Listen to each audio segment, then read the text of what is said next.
Morning, this is Professor Subin, which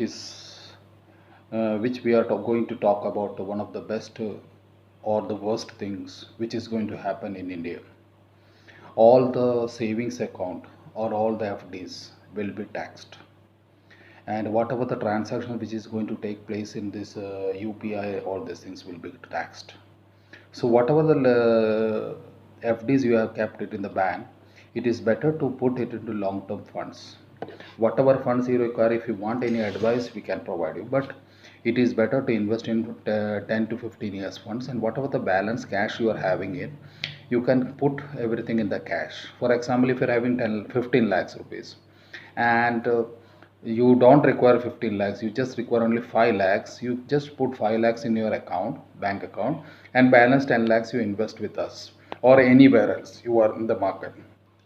You can invest in mutual funds, you can invest in bonds, you can invest in shares, you can invest in whatever is there. It depends upon your risk. If you are old enough, so you ask us, so we will advise you about this, where to invest in all these things, where your money will be safe. But it is not advisable to keep all the money in the banks, because government is planning to tax it.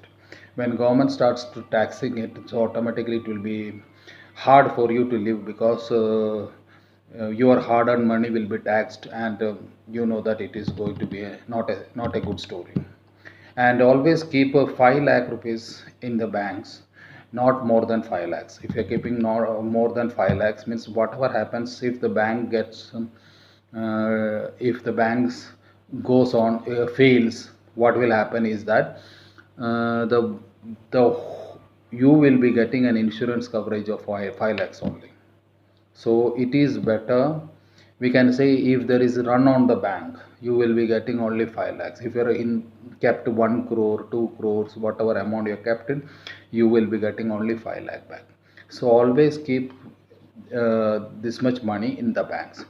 If you want to, if you have got more than 5 lakh, automatically segregate in different banks, so that you can put 5 lakhs here, you can put 5 lakhs in other banks, you can put 5 lakhs in C bank, you can put 5 lakh in D bank. That's possible.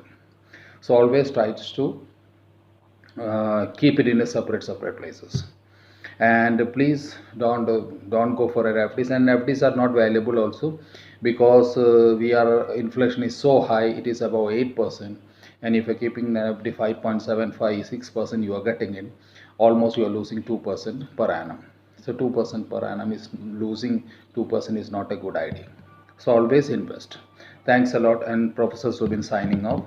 If you want any advice, you can call me. Okay, thanks a lot.